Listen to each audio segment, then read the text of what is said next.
All right, you know what they say. Make losing so hard that winning is inevitable. You know that you are going to achieve the goal you set out for when you wake up in the morning on 3 hours of sleep, and in the back of your mind you're thinking, "Oh, I really want to get back into bed right now." And you just completely disregard that and go through the motions, get ready, and you're out the door. Automatically. It happens automatically. Even though you still have thoughts flowing by that are trying to keep you stuck, you automatically have built yourself to a level where you have destroyed all resistance. All resistance keeping you from achieving the goal.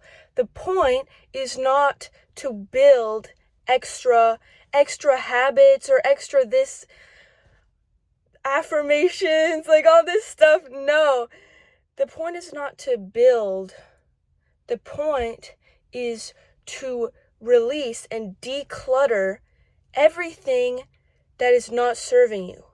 You don't need to go out and find something more productive to be doing with your life. No. While there is some benefit to building, the point is when you want to achieve a goal and you feel like something is getting in your way, adding more stuff isn't going to help. You have to figure out all the resistance that is keeping you from that goal. The resistance that you may not even be aware of. Childhood trauma, a past you haven't dealt with, triggers, anything of that sort. Generational curses. Like, the list goes on. It could be anything. And what about habits that you need to release?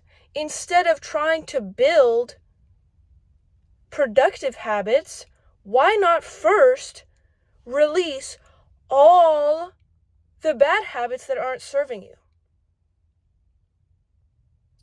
Do you think that yes, going to the gym is great, but do you think it's going to be as beneficial when you're going to the gym and then you're coming home and eating junk food all day? Yes, I understand taking baby steps and working towards that. And you should still go to the gym. Like, I'm not saying don't go to the gym, but the point is you need to add more emphasis on releasing the bad, releasing the resistance, releasing the negative. Because if you want your dream body, if you want something really bad, there's only so far you can go when everything just starts to collapse, or you get stuck, you hit a plateau because you have resistance that you haven't dealt with. Yes, you can build, but you're gonna reach a plateau at some point where that's gonna be the moment where you have to release all the resistance. I'll give an example. Let's say you're going to the gym, right? You want to get your dream body. What's some form of resistance? Number 1, you eat junk food. That's easy, okay, guys? That's simple. Like, literally just cut out the junk food step by step. Obviously take baby steps. It's habitual, you know? You just gotta go through the motions and strengthen your mind by going through the motions of deleting things, you know? When you want to detox from technology, what do? You delete apps. You don't add more productive apps. You can only go so far with those productive apps, and you're just going to fall back. You're just going to fall back on the resistance and the systems that are keeping you stuck, that are keeping you set in place, you know? Let's go back to the example. You're going to the gym. You have resistance. Number 1, you eat junk food. Easy. That's the easiest. Personally, I believe that's the easiest. What do? You literally just cut out the junk food slowly and replace it with healthy food, you know? But let's say there's even more resistance behind that. There's so much, it goes so much deeper than this. Let's say you have eating issues. I'm not going to call it an eating disorder because I don't identify with those labels. I don't identify with disorders. I think that's a sick way of thinking, because you don't have a disorder, okay? It's an issue. Why do I say this? Because when you say you have a disorder, you're claiming it as your identity, you know? But when you say you have an issue, you can solve that issue, you know? It means it's external to you. So that means that you can fix it, just like you can fix a car, you know? So going deeper on this, let's say you have eating issues. And then go deeper on that resistance. Okay, you tried solving your eating issues, but it's not working. What's the deeper resistance behind that? Generational curse. And if you don't want to talk about generational curses, that's fine. Let's talk about if you don't understand what generational curses are, it's basically whatever your parents didn't heal from, it passes down to you. So, generational. So, let's say your dad would eat junk food and watch TV all day. And that's how you were taught when you were younger. So now, and then also you used eating as an escape mechanism to comfort you. So you're emotionally eating. So there's deeper resistance behind that. So you think you're going to the gym and you're not seeing results, and you're like, oh, I just need to try harder. I just need to do more. No, you don't need to do more. You need to remove more. You need to remove the resistance. And it takes time, because you see how I broke that down? First you're eating junk food, then you realize once you stop eating, because a lot of people, they don't realize their attachment to food until they start trying to get better and eat healthier and lose weight, stuff like that, when they have goals that they want to achieve. They don't realize that. I didn't realize I had eating issues until I started going to the gym. And so I had these eating issues. So first I wanted to cut out junk food. I thought it would be easy. I cut out the junk food. What happened? Binge restrict cycle. Why?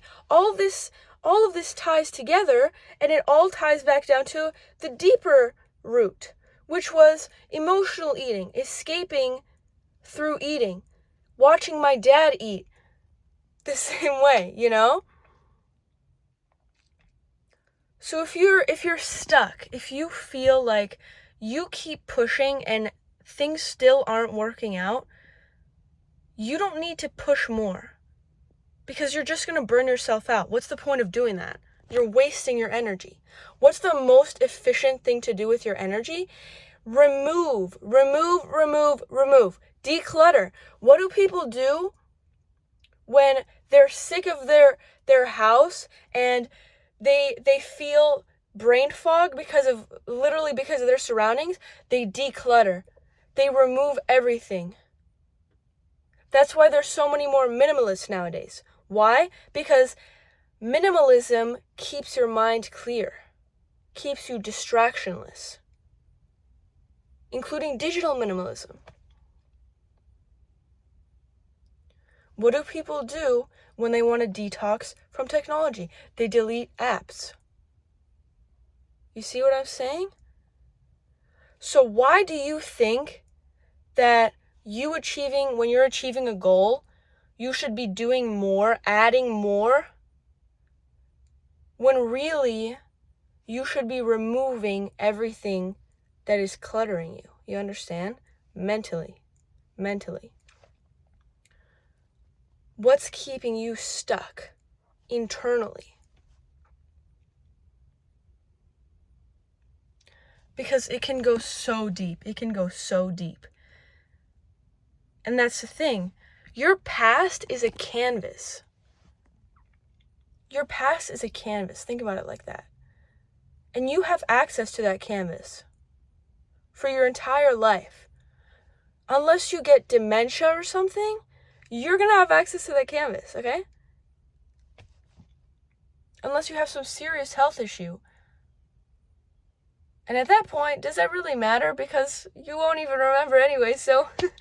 But as long as you are alive and well, you will have access to that canvas. So what does that mean? I'm not saying to go and drown in your past and indulge in it. I'm saying look back at that canvas. Whenever you see that you're stuck, look back at that canvas and really, really try to dig deep. Because you think, oh, eating issues, look back at the canvas, oh, this, and this ties back to this. And how did that emotionally affect me? How did that psychologically and mentally affect me? And what patterns did I create to cope with that? And how is that negative to me now and hurting me and detrimental to me? And now you have to just release it. Like, you have to be emotional, you know? Like, if you have to cry, if you have to journal, whatever. But you have to really work through it. Think about it. And that's not focusing on your past, you know? That's not. It's breaking down your past so that you can release it and only extract the wisdom from it to keep in your memory. All you have, once you release the past, once you heal from it, once you release the resistance and you realize what was keeping you stuck, all you have from that past memory is the wisdom. Because you have released all emotions that are tied to it. You have released all programming that is tied to it. You have released all patterns that are tied to it. You release all beliefs that are tied to it. So what's left? There's literally nothing left. So the only thing you remember about what happened is the wisdom you gained from it. And how valuable is that? Would you rather be carrying pain for the rest of your life? Like, come on now. You can only get so far. So it's not focusing on your past. It's studying your past. You have to study your past. You have to really dig deep and think about like the mechanics of it, you know? Like a map. Like, okay, so this is where I'm at. How did I get there? How are you gonna know why you have certain problems if you don't even know how you got there? I didn't know why I had eating issues until I thought about, okay, why? Like, you have to question things. Because your past is like a book. You have all this knowledge right there. Why not extract every ounce of it? Because no one has the same life as you. So no one will have the same wisdom as you. Sure, someone may have one piece of wisdom that's similar to you, but the collective, what makes you you? What makes you special? What makes you unique? No one will have the wisdom that you have. The only thing keeping you from that wisdom is yourself and your inability to want to dig deep on your past and really work on yourself in a past. Like, you have your whole past to look back on. Things don't happen just to happen. Like, that's not how life works. And I'm sorry, my eyebrows it's really humid and my eyebrows keep getting curly and rising up. But back to the point, you're stealing your potential because you don't want to study your past. These things don't happen just to happen. Everything is meant for you to grow. And if you, like, everything is a reflection of you. So if you don't know where to start, let's talk about your external reality right now. Did you get triggered when someone said something the other day? Did you react in a way that was a little more emotional than what you expect? You have to start paying attention.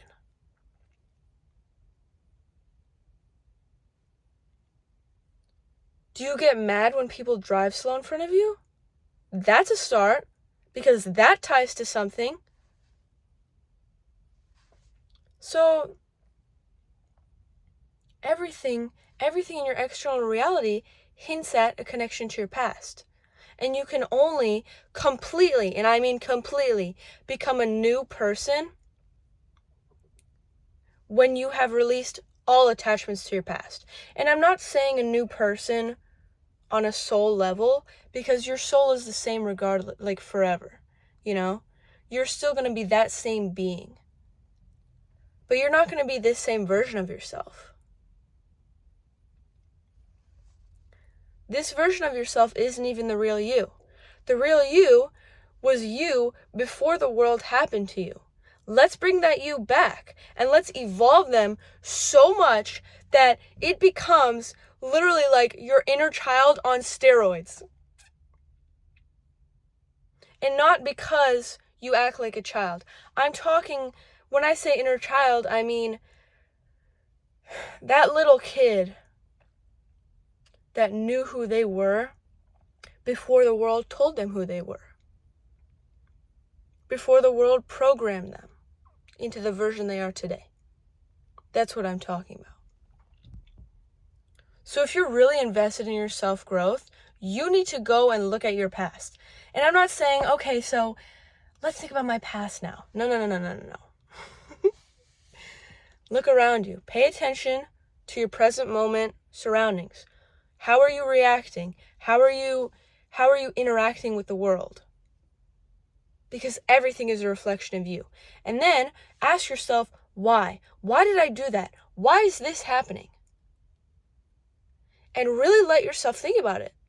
And you will answer it. You will answer your own questions, because that's how the brain works.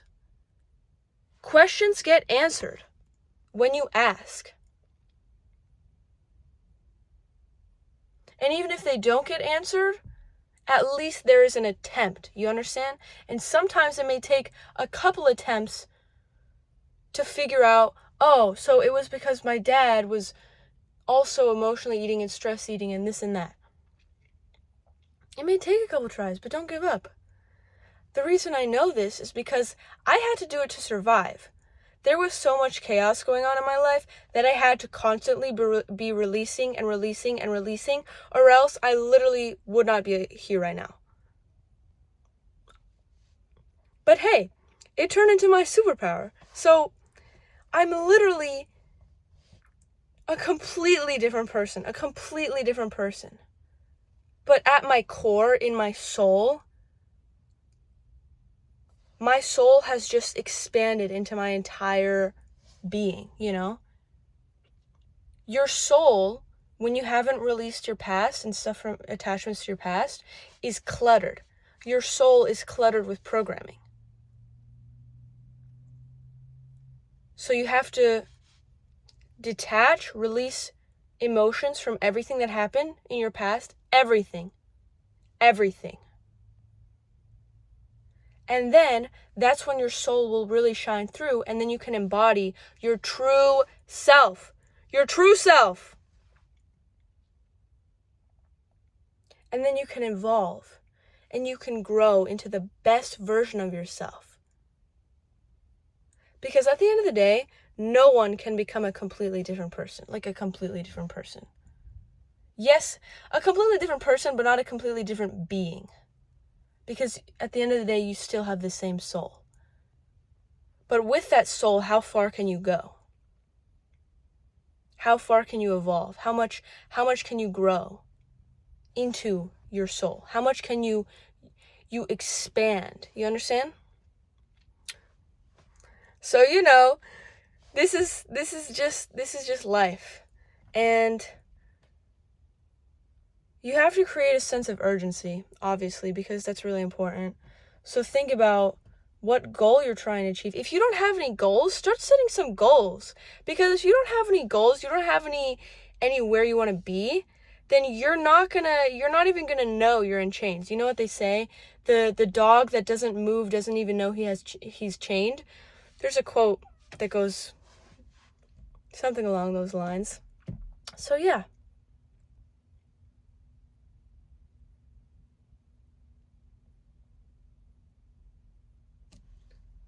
Sometimes you have to look in the rear view mirror. Because that's why it's a mirror. It's showing you what you're missing. It's showing you your blind spots. It's showing you what you need to release. So, yeah, that's all I got for today. Have a nice day.